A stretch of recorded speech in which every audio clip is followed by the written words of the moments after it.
আপনার গোয়াল ঘরের এক কোণে যদি দিনের পর দিন গোবর জমে থাকে তাহলে একটু সতর্ক হন। কারণ আপনি হয়তো ভাবছেন গোবর তো গোবরই, পরে একসঙ্গে পরিষ্কার করে ফেলব। কিন্তু এই ছোট্ট অবহেলাই আপনার গরুর অসুস্থতার কারণ হতে পারে, বাড়িয়ে দিতে পারে চিকিৎসা খরচ, এমনকি কমিয়ে দিতে পারে খামারের লাভ। অনেক প্রান্তিক খামারি গরুর খাবার, পানি আর ওষুধের দিকে যতটা নজর দেন, গোয়াল ঘরের পরিচ্ছন্নতার দিকে ততটা নজর দেন না। মনে রাখবেন, সুস্থ গরুর জন্য শুধু ভালো খাবারই যথেষ্ট নয়, দরকার পরিষ্কার, শুকনো ও স্বাস্থ্যকর পরিবেশ।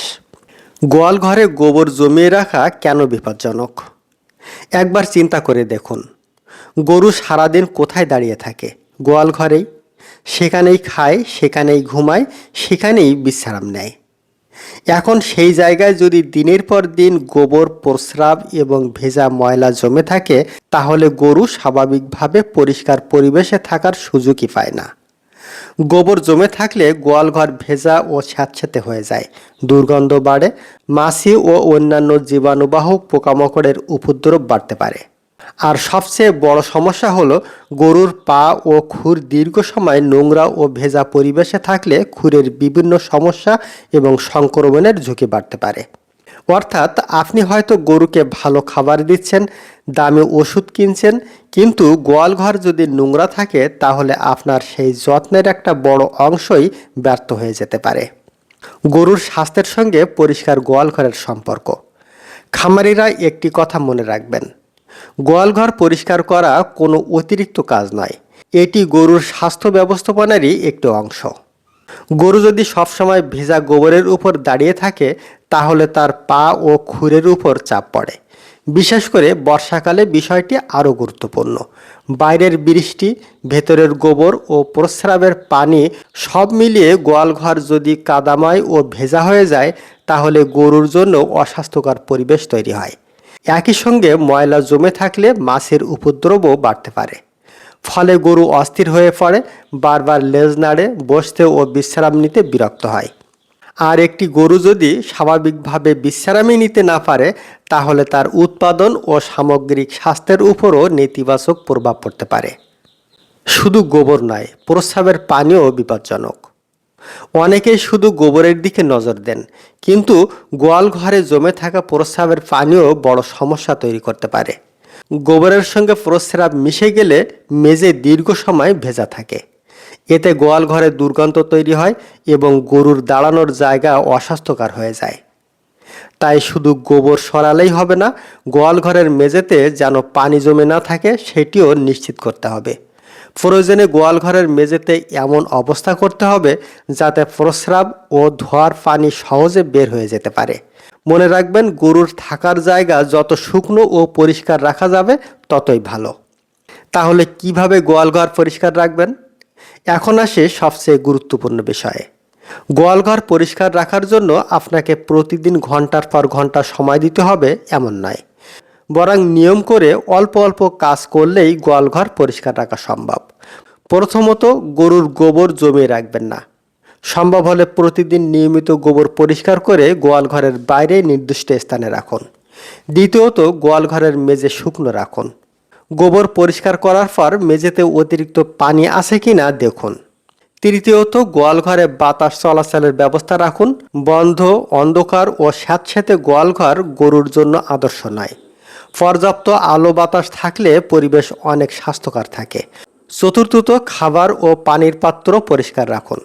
গোবরের পাশে খাবার রাখা বা নোংরা পাত্রে পানি দেওয়া কোনোভাবেই ভালো ব্যবস্থাপনা নয়।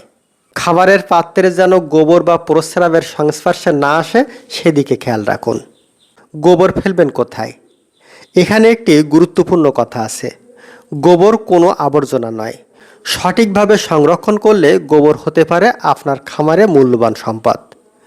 গোবর গোয়ালঘরের এক কোণে জমিয়ে না রেখে নির্দিষ্ট স্থানে রাখুন।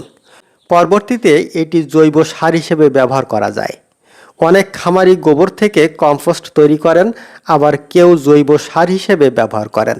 অর্থাৎ গোবর গোয়ালঘরের ভেতরে জমিয়ে রেখে রোগের ঝুঁকি বাড়াবেন না, বরং গোয়ালঘরের বাইরে সঠিক ব্যবস্থাপনায় এটিকে সম্পদে পরিণত করুন। এতে গোয়ালঘরও পরিষ্কার থাকবে, আবার গোবর থেকেও উপকার পাওয়া যাবে। খামারিদের জন্য সবচেয়ে গুরুত্বপূর্ণ সতর্কতা। প্রিয় খামারি ভাই ও বোনেরা, গরু অসুস্থ হওয়ার পর চিকিৎসা করার চেয়ে গরুকে অসুস্থ না হতে দেওয়াই বুদ্ধিমানের কাজ। একটা গরু অসুস্থ হলে শুধু ওষুধের খরচই হয় না, খাবার কমে যেতে পারে, ওজন কমতে পারে, দুধ কমে যেতে পারে, কাজের সময় নষ্ট হয় এবং অনেক ক্ষেত্রে গরুর উৎপাদনশীলতাও ক্ষতিগ্রস্ত হতে পারে। তাই খামারের লাভ বাড়াতে চাইলে শুধু গরু কেনার সময় হিসাব করবেন না, প্রতিদিনের ব্যবস্থাপনাতেও হিসাব রাখুন। পরিষ্কার গোয়ালঘর মানে প্রতিরোধকমূলক ব্যবস্থাপনা, আর প্রতিরোধ সবসময় চিকিৎসার চেয়ে সহজ ও সাশ্রয়ী। তবে কোনো গরু অসুস্থতার লক্ষণ দেখা দিলে শুধু গোয়ালঘর পরিষ্কার করেই বসে থাকবেন না, দ্রুত একজন যোগ্য প্রাণী চিকিৎসকের পরামর্শ নিন। একজন খামারি যখন নিজের গরুকে ভালো খাবার দেন, পরিষ্কার পানি দেন, সময় মতো টিকা দেন, অসুস্থ হলে চিকিৎসকের পরামর্শ নেন, তখন তিনি আসলে নিজের ভবিষ্যৎকে নিরাপদ করছেন।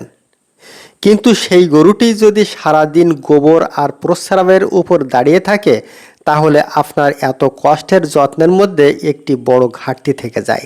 তাই আজ থেকেই একটা সিদ্ধান্ত নিন, গোয়াল ঘরে গোবর জমিয়ে রাখবো না, গোয়াল ঘর ভেজা রাখবো না, গরুর থাকার জায়গা পরিষ্কার ও যতটা সম্ভব শুকনো রাখবো।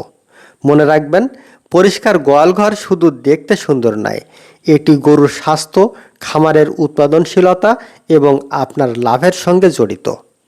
আপনার গরু কথা বলতে পারে না, তাই তাদের সুস্থ রাখার দায়িত্ব আপনার। গোয়ালঘর পরিষ্কার রাখুন, গরুকে নিরাপদ রাখুন আর আপনার খামারকে লাভজনক রাখুন। ভিডিওটি ভালো লাগলে আপনার এলাকার একজন খামারি বন্ধুর সঙ্গে শেয়ার করুন, কারণ আপনার একটি শেয়ার হয়তো একজন খামারিকে বড় ক্ষতির হাত থেকে বাঁচাতে পারে। আসসালামু আলাইকুম ওয়া রাহমাতুল্লাহ।